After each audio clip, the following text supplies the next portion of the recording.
Okay, welcome everyone.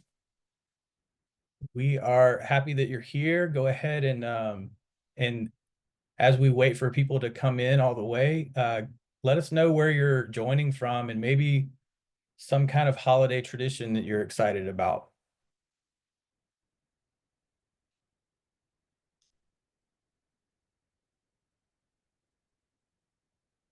The panel today is from all over. We have Washington and Oregon represented. We have Florida, we have South Carolina. So both sides.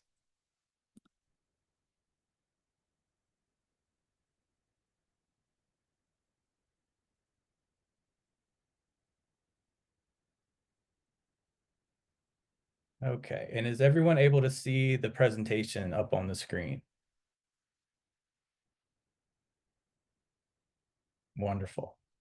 Okay, it looks like we have some current students, some faculty and staff, and some prospective students on the call today. So welcome everyone.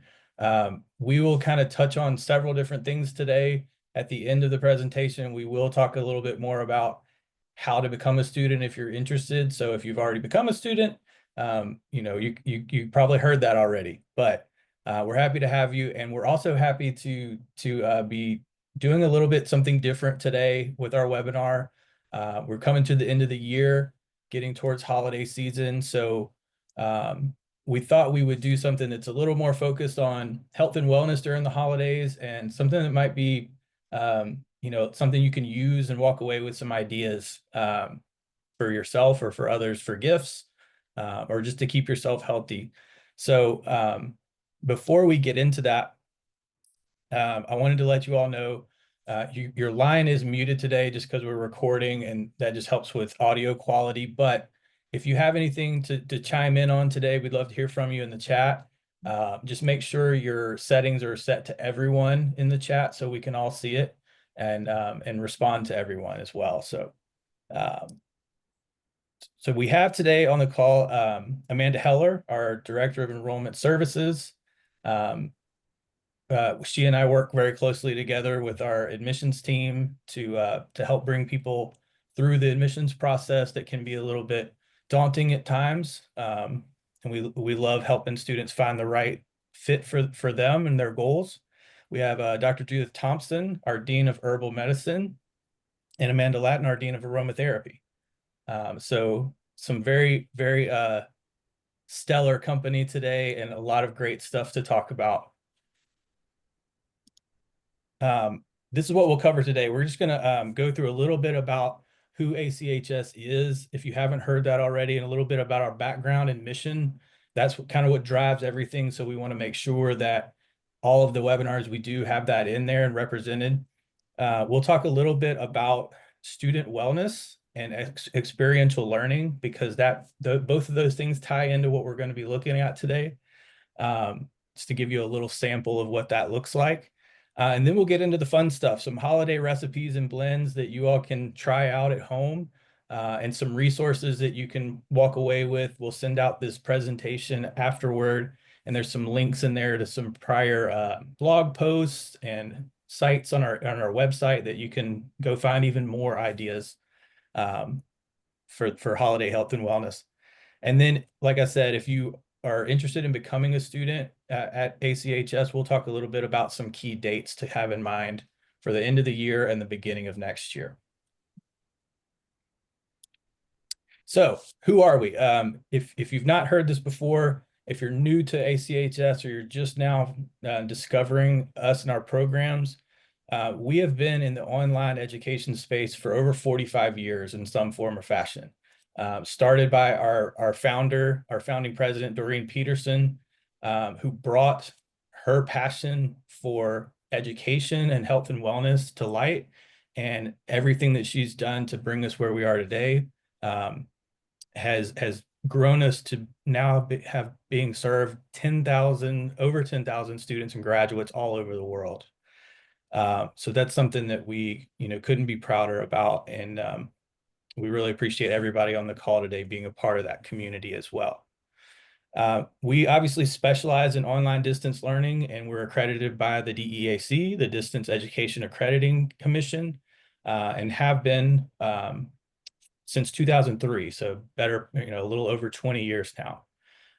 So we work very closely with them to make sure that the education you receive with us is the right thing to get you where you need to be, and will allow you to be successful in that area. Beyond the school part of it, we like to think globally and locally. We're a certified B corporation, which any industry can apply to be a certified B Corp, but there's some stringent rules about how to be categorized that way, and it all leads toward a company or an institution being focused on people and the planet and sustainability over profits. So we're very proud of that, and have been a member of Certified B Corporation since 2016. We do a lot of work in our communities, volunteer hours, all to give back so that we're leaving the world better than we found it. And then lastly, from the beginning where we started with just a few correspondence courses to where we are now, we've grown to include everything from non-degree certificates and diplomas, associate's degrees, bachelor's degrees, master's degrees, and now a doctorate program. So definitely, continuing to evolve in our offerings to help people get to the top level of the field they want to be in. We also have micro-credentials and continuing ed programs that can supplement that learning, and just give you access to, more focused content on demand.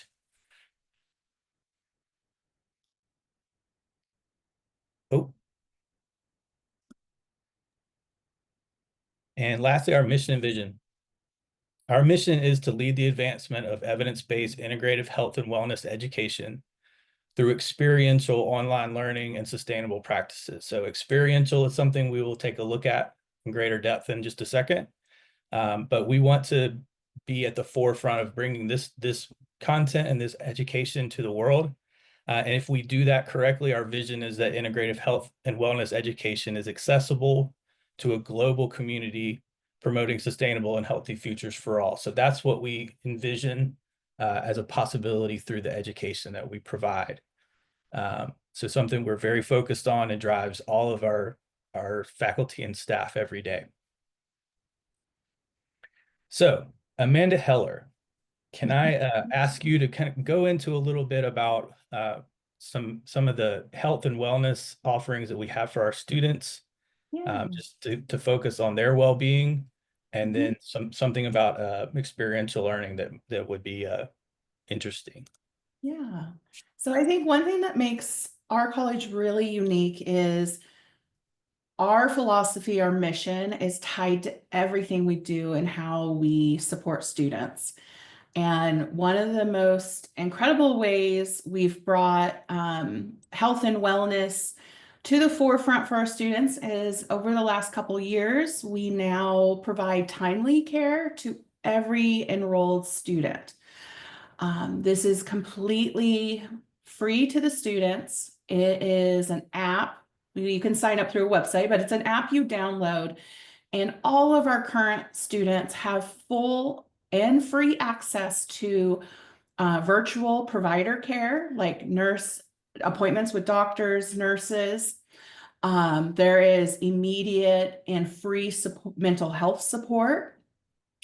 That means appointments, you do not have to use your insurance. There's also health and wellness coaching, counseling, self-care options that range from courses, videos. It's like just lots of content. Like maybe you need a little meditation, but on a study break, they'll walk you through that. And then of course there's the community building and discussions within it as well.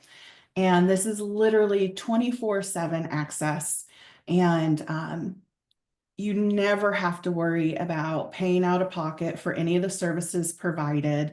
And what the feedback I've received is also there's immediate support. You don't have to wait for appointments, because sometimes it can be, I've heard of people having to wait 6 months or they can't quite drive into town for an urgent care appointment.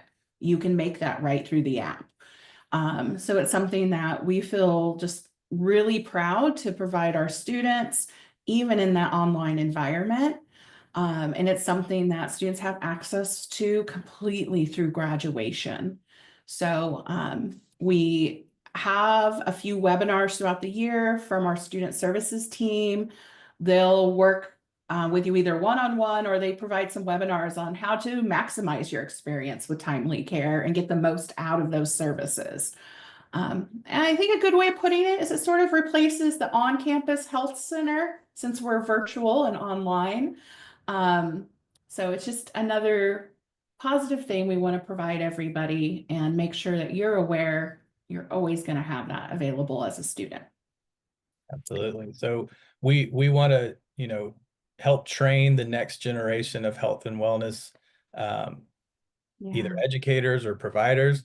But we also don't want to forget about that even in an online environment, to create this environment where you can be taken care of and have access to the same type of health and wellness that you might receive on a campus. So another thing that's sort of interesting, if I point out the health coaching, we're going to talk Mm. about experiential learning, right? So not just informational learning, but everything we do, we try to tie to experiential learning so it has more of an impact. So many of our students come to us with a goal of becoming a health coach. Mhm. So a lot of times we will point them towards TimelyCare and, try it out from the other side and see what it's like to work with a health coach and give you a little bit more insight to what that might feel like. So not only is it a service for you, but it can also be a teaching moment as well. Mhm. And I really encourage students to get involved with that and try even different health coaches, because that can help you define your philosophies, what you like and don't like, how you might serve the people you want to help. So it's just a really good experience overall, too. Yeah. So, and next we're going to look at the experiential learning part of it. So all of our courses have a textbook most of the time, a kit that goes with it, materials that you're going to need for that course. And it's all geared towards making sure that you have the tools that you need to learn experientially and actually put your hands on what you're learning. It's some people learn very well by reading, digital content, but some of us, like myself, need to put our hands on it and actually make something to make it more meaningful. So we thought we would take a look at what does one of those lab kits look like. So this Mhm. is one of our larger ones, Aroma 101, and sort of everything that comes along with that. So Amanda, do you want to talk Yeah, I about mean, it? what is exciting is a lot of students, depending on how deep you've gotten into the website when you start your research, do not realize that we incorporate hands-on component, practical learning in every single course we offer. We understand students learn differently, but we also want to make sure you're prepared and confident when you graduate to be moving into your career, working with people, working, whether it's making aromatherapy blends, herbal tinctures, product development, you've been there, you've done it. And that builds your confidence and your skill set. So, Aroma 101 is a fantastic example because it is the first foundational kit someone gets in their very first aromatherapy class.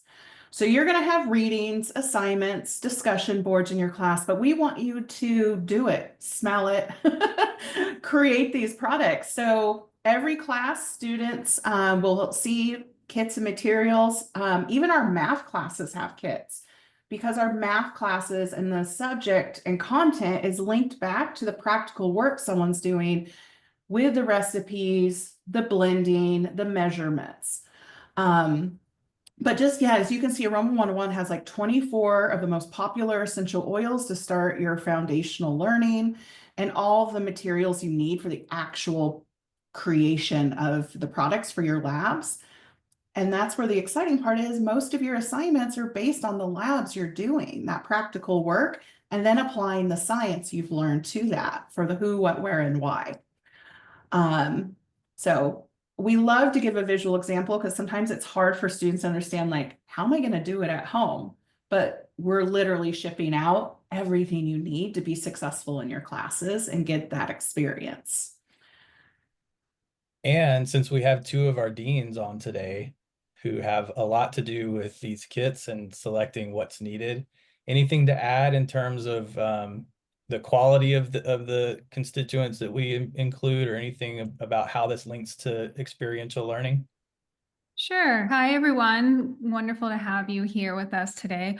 So ACHS does source all of the herbs and essential oils that go into our course kits. And we have a USDA organic facility here.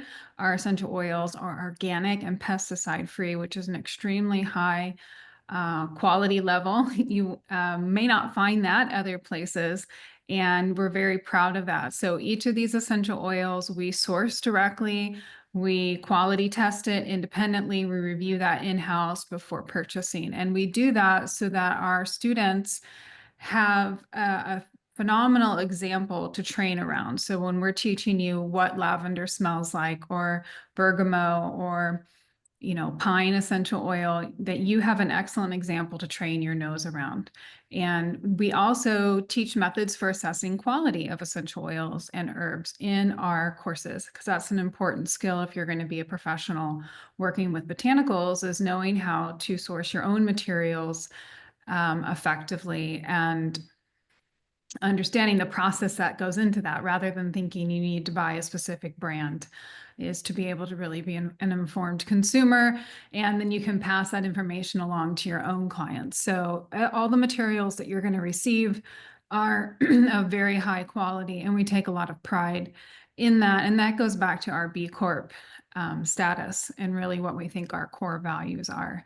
So that's where that starts. And Doreen Peterson always felt like you could not learn about botanicals without interacting with them, that there's always a relationship between the individual and the plant. And that's why it's important to put your hands on them and start working with them.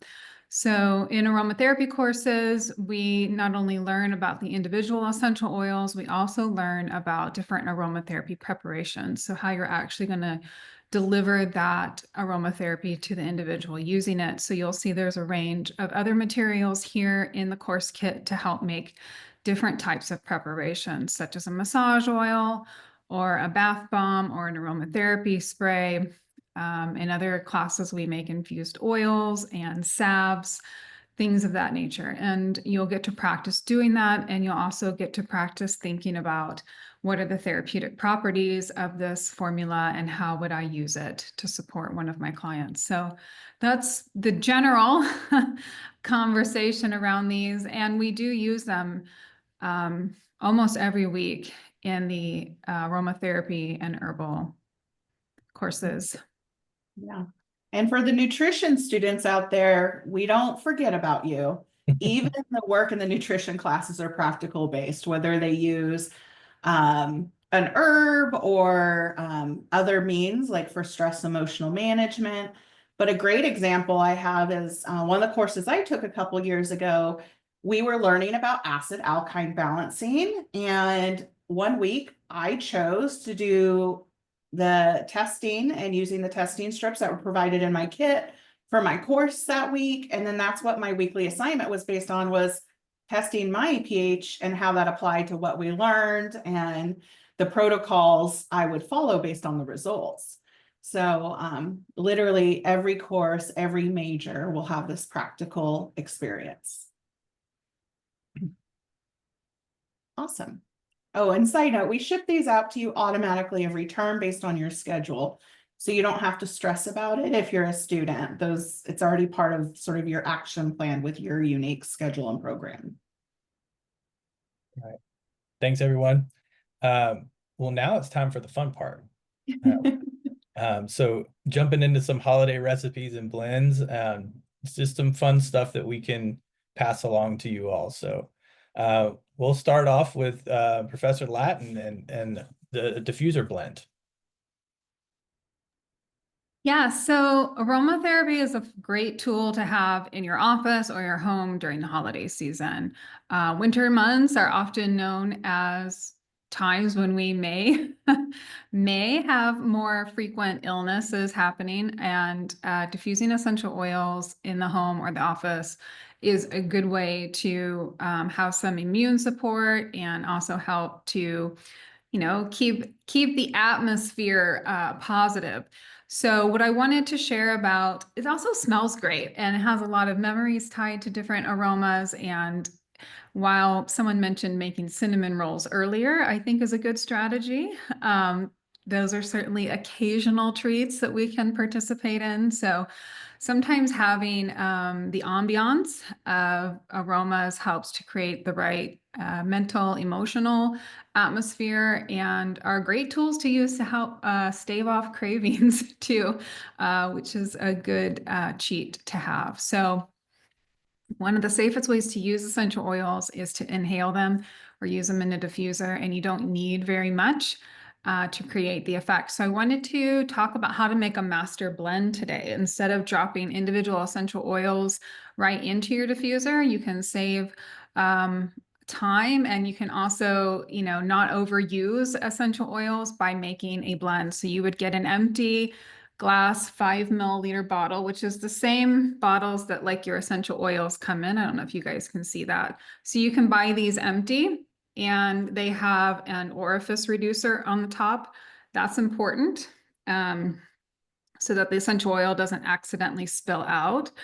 And I chose these essential oils because they do have those holiday aromas that we associate with the winter holidays, but they also have a number of therapeutic benefits that are really supportive. So this is enough. This formula that I'm going to talk about is enough to make this 5 milliliter master blend. And then you would use that master blend in your diffuser. So you only need like 4 or 5 drops of it at a time to run a diffuser. So this would be enough to probably last you several months in the winter, even if you're using it regularly. You could also just put a few drops on a cotton ball and hold it under your nose and do some more direct inhalation if you needed it to be just for you. Or you could get an aromatherapy personal inhaler, or they're sometimes called sniffy sticks, and load that. Oh, you guys got yours. See, I've infiltrated everyone's daily habits at my institution. I'm so proud. And that can be a way to use it in your office if you're not able to diffuse, or if you're out shopping and you need some support. You can pull it out, hold it under your nose, 5 to 10 deep inhales delivers a therapeutic dose. And that could be because you feel like you needed that immune support. That could be because you're needing some mental emotional support. There's lots of different reasons. Or maybe you're battling the cravings and you need to have a little bit of intervention so you don't go buy another cinnamon roll. Uh, then you can use your inhaler. It's been shown in research to be effective. So this is, I thought, I'm going to balanced blend here, but we can talk about ways to modify it. So we're going to start, the primary essential oil here is sweet orange. This is a really happy essential oil. Most people find it to be a pleasing aroma. I really recommend getting organic citrus because citrus is a really heavily sprayed crop with pesticides. So you want to get organic citrus essential oil. Sweet orange has an antidepressant type of effect, and it has some, general antimicrobial actions to it. And then balsam fir is just a beautiful wood note essential oil. It has lots of alpha pinene in it, which has traditionally been used to support the respiratory system, and also has some, immune stimulating actions to it. And but you don't have to use fir. You could use pine if you wanted to instead of fir. Either one of those I think would work really nicely here in this blend. And so then that's our second highest essential oil in terms of amount. And then you could choose clove or cinnamon bark here, or if you don't like either one of those, you could do cardamom instead if you wanted a different spice note. But both clove and cinnamon bark, especially if you're diffusing this into a room, have strong antimicrobial actions. So this would be something that I might include for those winter months where I'm really looking at, indoor air circulation. They also have a beautiful, spicy, sweet aroma, lots of memories associated with them. I know in my house growing up, I don't know, in my Italian American household, we would make these pots of potpourri that you would simmer, and it had orange peel and cinnamon and clove and bay leaves and things like that. So these are really good memories for me. That's old school way of doing what I'm talking about. So you don't want to use very much of these. So you'll see that's why it's in a smaller amount here. You don't need much of a clove or cinnamon bark to one, get the aroma, or two, get the effects you're looking for. And in high amounts, those essential oils can be irritating. So we don't need to use a lot of them. And then last but not least, a little bit of peppermint essential oil for that candy cane aroma. But peppermint is also it's one of those, it's one of my favorite herbal allies because it's very gentle and approachable, but very therapeutic.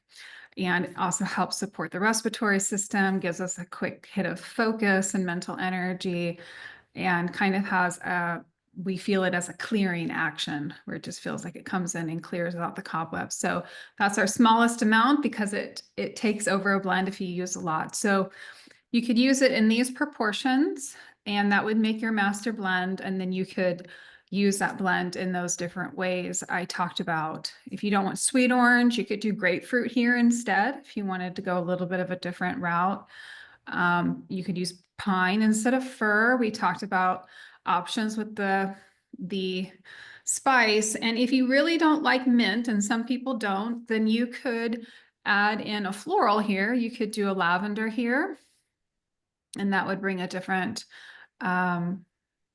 note. Or you could do something really different. You could do like lang lang and give it a different direction. So there's ways that you can modify it, but this would be a fantastic winter holiday blend to have around. Are there any questions for me? I have a quick question, just because I think safety. Is this something you would ever put in a product for your skin, or would we save this just for, for diffusing? So I designed this just for diffusing because when we get into putting it on the skin, you really have to look at each essential oil in the blend diluted appropriately. And cinnamon bark essential oil is a known skin sensitizer. And so it has to be really heavily diluted. I think it's 0.07% for it to be considered safe topically. So no, I wouldn't use this particular blend topically the way that I've written it here, but for inhalation purposes, meaning you're not getting it on the skin, then yes. Oh, Tamara had a wonderful question. Would you mind reviewing the option for the fir again as a substitute? Sure. If you don't want to use balsam fir, which I can't imagine why you wouldn't, but you could use Scots pine. Pinus sylvestris is a really nice pine, or there's other species of pine that you could use here, such as white pine. That gives more of that warm woody note that we're looking for, but I was really looking for a constituent called either alpha and beta pinene, and that gives it that. So if you didn't want to use a woody note here, like the fir or the pine, then you could use rosemary instead. And it would have a different aroma, but it would still have that constituent that I'm talking about. And rosemary does have a little bit of a woody aroma, like woody herbaceous. So those would be my two choices here. If you did a different type of wood, like cedar wood, for example, you're getting a different constituent profile, and it's not really looking at that anti-infectious respiratory type of support. Oh, you make me want to give this to all my friends whose kids have been sick the past couple of weeks for like kitchen and their living room. Yeah, I think I could have used that. Mhm. We had another question in the Q&A. If we sell the inhalers, we do. They're in our apothecary shop, along with all the oils mentioned today. They are available there. I don't believe they're on a necklace, though. I don't know if you know that. We don't have aromatherapy jewelry here. So this blend, if you made 5 milliliters of it, to do the aromatherapy inhalers, you'd need about 1 milliliter of essential oil to load a wick for that. So this would load about 5 of them. And they stay good if you leave the cap on for about 2 months. So it would get you, I pretty. feel like, I mean, I put more in, but I last really a long time and I use mine daily. It's a great way to save your essential oils. And honestly, they fit well, even in your purse. I don't know. I like this shape and texture wise too. I don't know. I recommend the ones that we have rather than the plastic ones because essential oils do erode plastic over time. And so the ones that we carry are glass and metal. And so I just think they're a lot safer to use than the sniffy sticks Yeah. that sometimes those are used in hospitals because the person's only going to have it for a short period of time. And that's, the plastic's safer than having glass in that setting. But I think if you're going to keep it and reuse it, I would recommend getting the metal and glass. Example is it has a glass vial with the cotton, I guess, in it where you drop the oils. Yeah. And it screws all back in together. So Yep. Really cool. I love mine. My wife tries to steal it from me all the time, though. Tamara had a really quick question, Amanda, which are oils safe for pets? And maybe you could touch on general safety in the house with the diffusing. The answer is yes and no. It is. It's yes and no. You can use a diffuser in homes with pets. The things with diffusers is you don't want to leave it running all day. That's not good for the pets or the people. The only time I would recommend doing that is if no one's going to be in the home and you're just running the diffuser for a specific purpose and no one's in the space. If people are in the space, then you can see my directions. You'll only want to run it for about 20 minutes at a time and then turn it off. And there are diffusers with timers if you're not wanting to monitor that. And then you can do that a couple times a day. The reason for that is if you diffuse it constantly into the atmosphere, eventually it becomes an irritant to the systems of the people in it. And part of why essential oils are therapeutic for us is because it stimulates noticing change from our nervous and endocrine systems. And our body responds to it that way for a window of about 20 minutes. And then after that period of time, we stop recognizing it as change. We start gating it out as background. And so that means that a lot of the therapeutic effects that we get from inhaling essential oils aren't going to be there. And so you want to diffuse it, let it do its work, and then turn it off. And so for most pets, if the doors are open where they can leave the room, meaning they're not closed into the room with the diffuser going, then it's safe. You don't want to spray this onto their bedding. You don't want to put it on their litter box. You don't want to apply it to them. Cats in particular can have toxicity issues from essential oils because their livers don't have the right enzymes to metabolize all of them. So if you're going to put it on your pet, then that needs to be specifically formulated for that species, etc. But you can diffuse if you're doing it the way that I just described, not all day long, and the animals can remove themselves. And then I just want to point out, you guys are asking some really great questions, and these are all topics covered in our aromatherapy classes at both the undergrad and graduate level. And these questions are a great reason why we encourage students who want to study various subjects that aromatherapy, even if your primary focus is even nutrition or herbalism, aromatherapy is so important to understand, and it all is interconnected. And yeah. Yes. Yes. Yes. Everything you just said. I think that sometimes we think, oh, I'm just using herbs, so I'm not interacting with essential oils. Most herbs have an essential oil component. And when you look at an herbal analysis, the essential oil is often called the volatile fraction or the volatile oil. And it's present even if it's not as concentrate when you use herbs, and it still contributes to how those herbs work and the therapeutic effects that they have.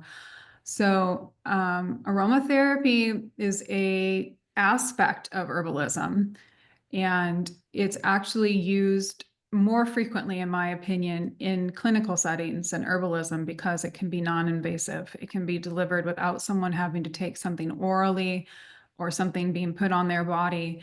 And people use aromatherapy. If you're going to be a botanical practitioner, your clients are going to use aromatherapy. They're going to ask you questions about essential oils. Even if you don't want to work with them therapeutically, you need to understand the safety of them, because that's how you're going to help keep your clients safe. Because people will read about this and they're like, oh, cinnamon bark is antifungal. And then they think they need to put it on for something that's antifungal, and they end up hurting themselves. And so even if that's not going to be your primary focus of your own work, I do think that having an understanding of essential oils and aromatherapy and the safety guidelines is really important for anyone working with botanicals. And I would also go further to say our students that get into product development, it diversifies your skill set with the products that you can offer your clients as well. Mm-hmm. Yep. Good discussion. I look forward to hearing about anybody who makes the blend. Yeah, and if anyone continue to ask us questions throughout the slides, we love this. It opens up just really positive conversation. Yeah, absolutely.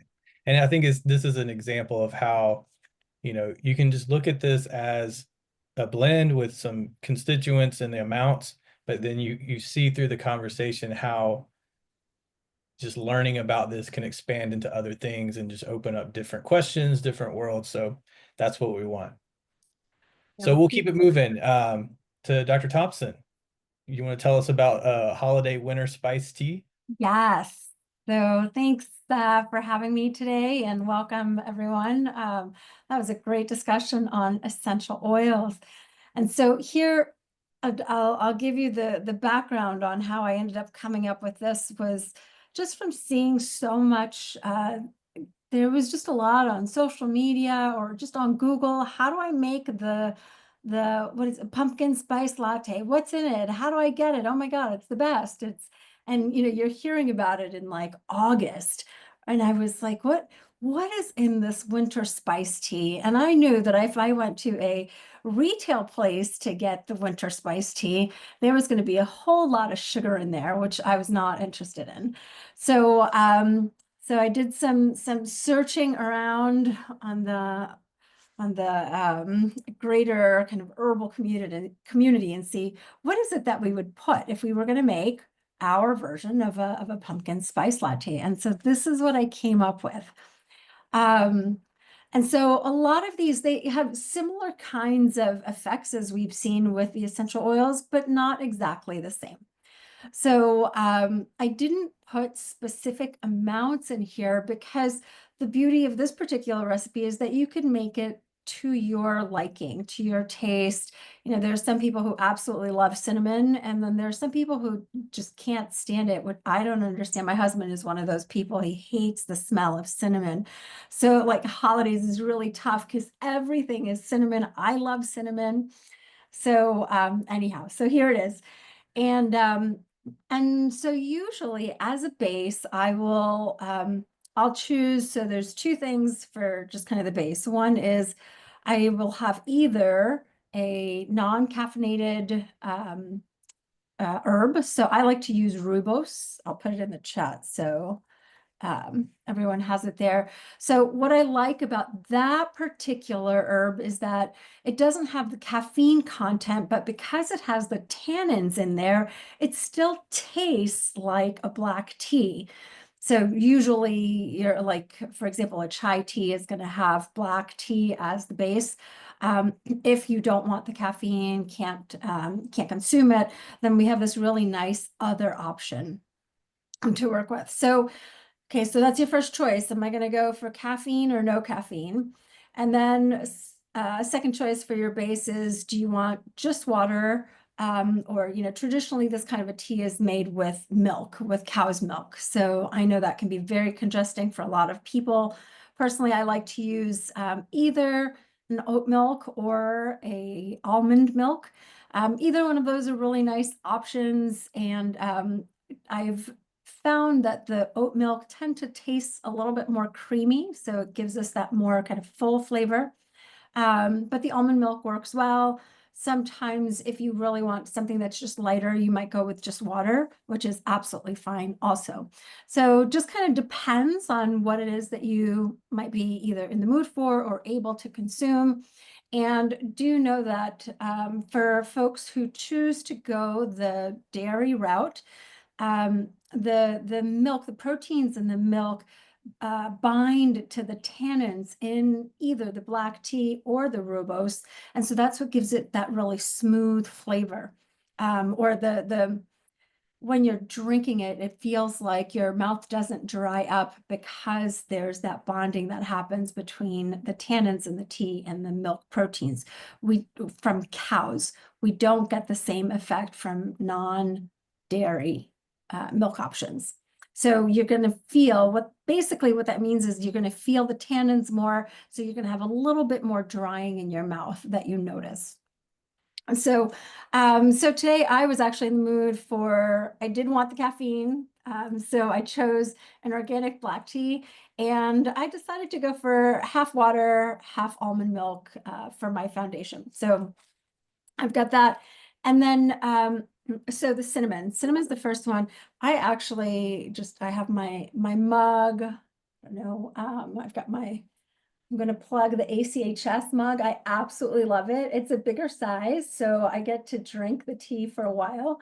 So I just put the tea in here, and I used a bag tea for this, just because it's easier for today. But sometimes I choose to use the loose tea, and so again, sometimes it's just a factor of whether I have the time, can work with it, or when I'm using the milk, I don't like to put the milk through the strainer. So I'll use the bag tea for those kinds of things. Personal preference is all. All right, so first I start with the cinnamon. All right, so I've got some, I guess you can't see it. It's organic cinnamon. And I, as a lover of cinnamon, will put a fair amount of it. Half a teaspoon or so. You can actually make a tea out of just cinnamon itself. In that case, I would use a full teaspoon if you wanted. It's kind of interesting when you start working with those higher amounts, the flavor profile changes, and it doesn't taste so much like the cinnamon that we're really familiar with. But for this tea, I'll use usually, say, a quarter teaspoon for most of it. Then I go with the cardamom, and well, actually, before I go there, the cinnamon I put here is warming. It's a blood sugar regulator. It has some of those antimicrobial effects. And so cinnamon ends up being a really popular herb because of that neutralizing effect it has, or I should say buffering effect that it has with sugar. So as we're processing sugar, it basically allows it to be just a more even release in the blood. And that can be really important when you might be having some kind of a cookie with it, or, people tend to eat lots of sweets at this time of year. So the cinnamon helps us process that sugar a little bit better. So that's a big reason for including cinnamon in there. And then, with cardamom, I like to use just a touch. Cardamom has a strong flavor profile, and it's one where it does have these effects that we like in terms of being anti-inflammatory, warming. It can support breathing, so it can open up those air passageways. But it's got a pretty strong flavor. So I'm not the world's biggest fan of cardamom, but it's one of those things where if you put just a pinch of it in there, you'll notice it, and it'll blend into the mix really nicely. And I'm seeing here someone's asking if we use the leaves or the bark. The bark, I think, is what you meant. So yes, it would be the cinnamon bark is what we're using for this kind of a tea. So just a pinch on the cardamom, unless if you happen to be a big cardamom lover. Then I go for the allspice. Allspice also is anti-inflammatory, it's warming. It also has a strong flavor profile. So I tend to use a smaller amount, just a pinch on the allspice there. Then with the ginger, I'm a ginger lover. Ginger again we call it a warming herb because it helps with circulating the blood, it dilates the blood vessels, and it actually helps us to feel warm, which is what makes this particular recipe so nice in the wintertime, because you do actually feel warmer after consuming it. So with ginger is one where you can take more of it and it will help with digestion. Folks who tend to get nausea, it's really supportive there as well. So, so ginger is one that you can use. You don't have to worry about it. It does have its own kind of flavor profile. So if you're not a big fan, I might start with something small, like maybe 1/8 of a teaspoon. But if you like it and you really want that kind of warming effect, you could go for a 1/4 teaspoon of I'm talking about the powder in this case. If you wanted to use actual ginger slices from the ginger root, I would use maybe, again, depends on your taste, but you could cut about maybe 6 slices or so and of the root, right? So you'd have these thin slices. You could put them in the water. Because it's a root, it does need to simmer. So you'd need to simmer it for a good 20 minutes. And then you can add the other powders on top of that if you wanted to use just the ginger as your base, which is another option. And then I like the black pepper. So black pepper, again, partly, can you handle a little bit more spice? Do you like it? Here in the US, we tend to like spicy foods. So so it's easy for us to just kind of put some in.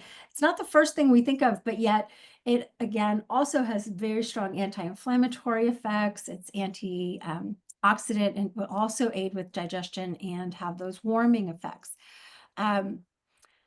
With the black pepper, it really helps to bring all of the flavors together. I have seen some other people put other herbs in here, like curcumin, for example, and the black pepper will help with the absorption of particular herbs like, well, it's turmeric actually. But it will give it a little kick, right? So if you put the black pepper in there, just know you're going to get a little kick from that. And then the very end, if you like, it's up to you. If you don't want to use sugar, I find that vanilla extract gives it a little bit of sweetness. It's not overwhelming. And so it just kind of brings everything together and makes it a really nice combination.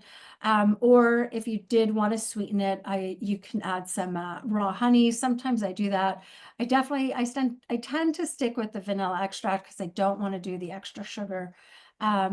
So I'll just use that one anywhere from 1/2 teaspoon to maybe a teaspoon if you want it that much. Of the vanilla extract is fine. And I always go with the organic kind there also.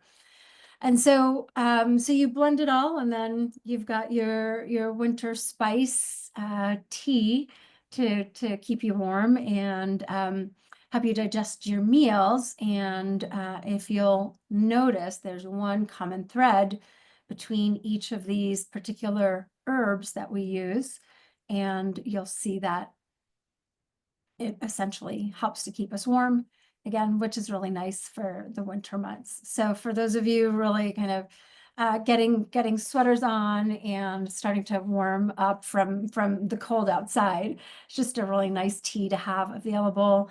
You can make it on the spot. You can have it prepared. If you wanted to have all the powders, for example, you can mix the powders together and then just put a teaspoon of all of it into your cup of tea and you're ready to go. So however you wanted to do that for yourself, it's just a really nice winter blend. What's your thoughts on sort of like a dirty chai, adding this blend to a little coffee? You can if you like to. So yeah, it works out really nicely. Also, it's yeah, if you go to a retail place, then yes, they might add coffee to it. And it tastes really good. Um, yeah, it works either way as either coffee base or tea, either one. And June, we had a good question. Can we add dried or root turmeric to the tea blend? Does that change anything, or is it just Yeah. a okay addition? Yep, you can add the turmeric or I'm not sure if it's turmeric, curcumin. Um, you don't necessarily it also has a strong flavor. So if you put more, it will change the color and it will change the flavor. So it tends to be one of those herbs that will, you'll definitely have a tea that tastes like the turmeric if you put more of it.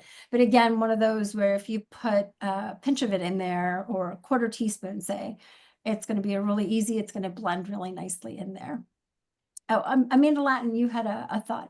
Yeah, if you want to do a turmeric based tea, I love it with the turmeric, ginger, and then lemon with it. Makes a really nice combination. And it's just, so anyway, I kind of get a whole other idea with that. There used to be a Yeah. company in Portland, they called Dragonfly Chai, and it was my absolute favorite chai that I've ever had that was like commercial and not handmade. And they had a sweet version and a spicy version, and they were my Yeah. fave. Yeah. Well, that's what's so nice about any of these is that if you didn't want to use, say, any kind of like of a black tea or the rooibos, that you can actually use either cinnamon as the base or ginger or turmeric. So you can make it 100% herbal without the, more of the kind of classic tea flavor. So you have a lot of options and really you can make it to whatever flavor you're looking for or whatever it is that you like, or if you're making it for someone else, whatever it is that they like, you can go a little bit stronger in with those herbs for them. Quick question. If you create your blend and you're filling some tea bags for gifts, would you say it's about a tablespoon of the whole blend in each tea bag, or is there sort of a Oh, measurement that goes with that? yeah, that's a really great holiday gift idea. Um, yeah, I mean, for a if let's say they wanted to make like, I don't know, let's say the little gift bag was going to be 10 tea bags, then yeah, a tablespoon is plenty. It's going to Oh, be really strong. okay. You might stick with like a teaspoon Oh, okay. Really good to know. for Interesting. I would say maybe 8 to 10 ounces of the whatever, whether it's water or milk that they would be using. But yeah. Yeah, and Amanda, if you're doing powdered herbs, you really need a fat in there to help them disperse, right? So, Yes. um, like if you put a whole tablespoon in there, you could have a lot of that powdered herb just floating on the top. One of those whisker thing, the electric whisks, is really great for a chai to help immerse the powder into the liquid. Oh, I love that idea. Yeah. Maybe Yeah, make milk that nice with the little blend froth. and add it. Yeah. Yeah, you get the froth on top that way. Awesome. Good. Thank you so much. Learning so much today. It's all very, very interesting, and all the background of the benefits as well. So cool. Well, I thought I would try my hand at this, and our Dean of Holistic Nutrition couldn't be with us today. I will say up front, I am not a trained professional or an educator, so our deans might call me out on some of this, but I have a family tradition that kind of falls in line with the holistic nutrition element that we teach here, but also did some research to see if I could bring some information to the table as well. But the source of this recipe on the screen here is has to do with reducing holiday stress. So we all know kind of around the holidays, sometimes there's more hustle and bustle. There are family members that come by, maybe parties that you have to bring something to, but nobody has time to, to do all the cooking and cleaning that goes with that. So my sister one time was putting on a holiday party, and she's a planner. She went through everything. She had the dinner laid out. Everything was getting ready and going to be timed out perfectly. But then she remembered that she forgot to have some sort of finger food ready for the guests to snack on while they were waiting for dinner to come out. So in a panic, she called our grandmother, who is the quintessential entertainer, and said, Janie, I need your help. I've got guests on their way in minutes, and I need something to put out. So she said, tell me what's in your pantry, and I'll figure something out. So this is what came out of that. And since then, it was such a big hit that my sister now makes it for all family gatherings and friend gatherings, and it's just something that's always out. It's really quick to make. You don't have to cook anything. And that's kind of the best part for keeping the stress level down. So what it starts off with dried apricots. Those can either be whole or sliced in half. And we use goat cheese. This can be done with any kind of spreadable cheese. So whether that's cream cheese, mascarpone, any kind of vegan option that spreads well can work in place of goat cheese. And then you just spread that cheese on the apricot, kind of like a little cracker. Sprinkle it with some chopped up pistachio nuts, and then top it with a little drizzle of local honey. It's just a cool little popper that people can pick up, and it looks like you spent ages putting it together when it takes 2 minutes to make a whole plate full. So the even quicker version is, instead of spreading the cheese on each apricot, to just take one and run it through the cheese and stick it in a bowl full of pistachios that are already chopped up, and you're ready to go.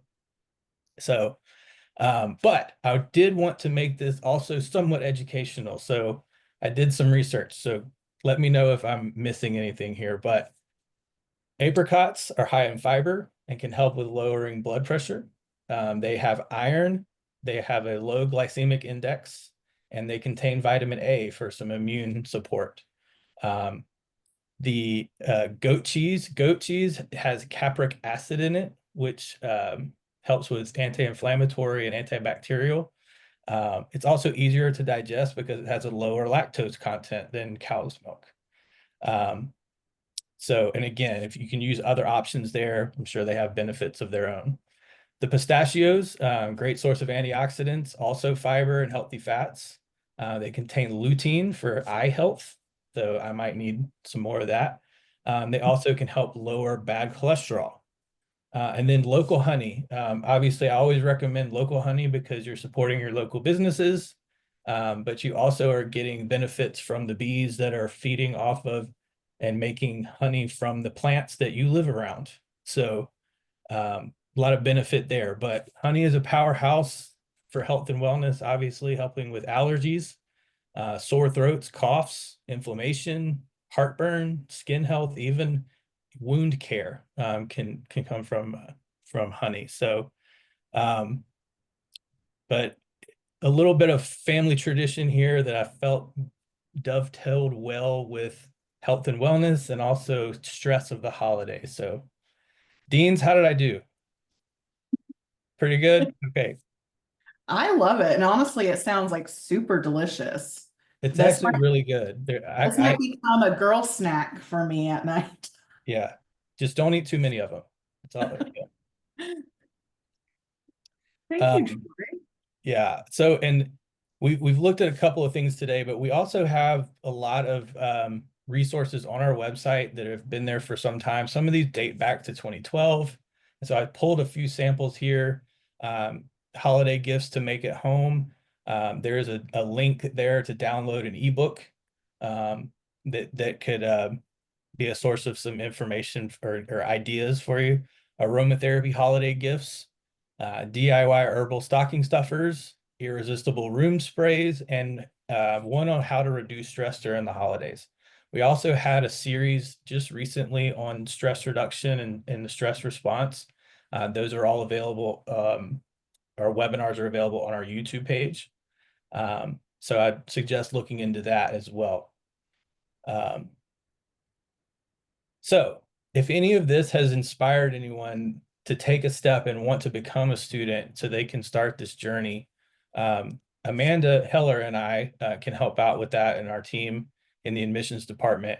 The first step, if you haven't done so already, would be to just submit your application online or reach out to us directly and just have a conversation with a admissions advisor who can talk to you about the different options that we have.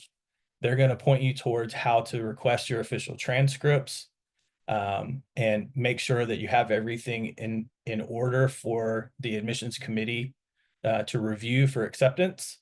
And we'll need a copy of your government ID or passport, because that's a DEEC requirement or accreditation requirement. It also helps with our proctored exams to make sure we have the right person. And then from there, once we have all the details laid out, your admissions advisor will help you put together an academic plan that will lead towards the correct funding plan to support your education. Just a heads up, we will be closed for our holiday health and wellness season from the 23rd through the 27th, and also on the 1st of January. So just something to keep in mind if you are looking for information. If you have questions during that time, please still send them to the admissions email address, and we will answer them as soon as we are able to. Our spring term starts on January 6th, which is coming up very quickly. We get a lot of questions about this time. Can I still get in for springtime? The answer to that, sort of like we had earlier, yes and no. So there are situations where we can still get you started for spring. You know, if you're planning to take a program and pay out of pocket, we might be able to move more quickly. If you have a lot of transcripts to review for transfer credit and are looking to go with federal funding, we may be running out of time, but we can always start the process. And if we're not able to finish, we can look at the next available option. So the next available option, if spring is not within reach, would be our spring 2 semester, which is an accelerated term. It's 7.5 weeks as opposed to 15 weeks. And so without having to wait until the summer term to come around, you can still get started a little bit more quickly, and take a couple of courses towards your degree in an accelerated fashion. And then the next semester, you'll go back into the 15-week model.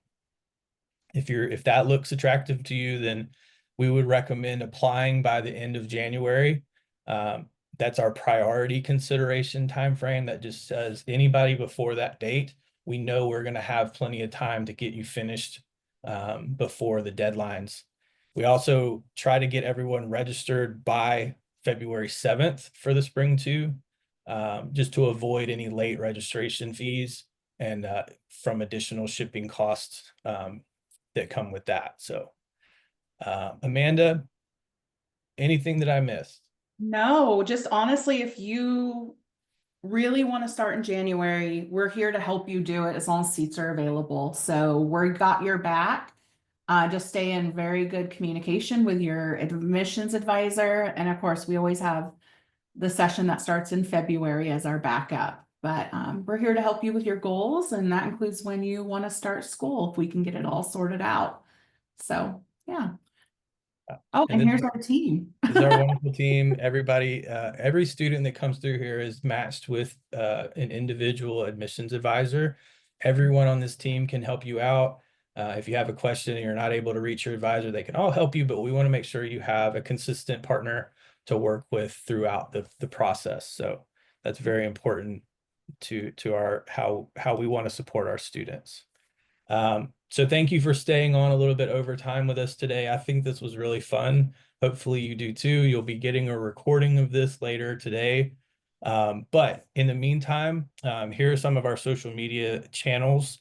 Again, I recommend checking out ACHS TV on YouTube. It is a catalog of videos, webinars, course highlights, demonstrations that date back quite a while. So if you're looking for content this holiday season, there's plenty there to check out. Thank you, Deans. Thank you, Amanda, for joining with us today. Thank you, everyone on the call. I hope you all have a wonderful holiday season, and we will talk with you very soon. Have a wonderful weekend, everyone. Bye, thank you. Mhm.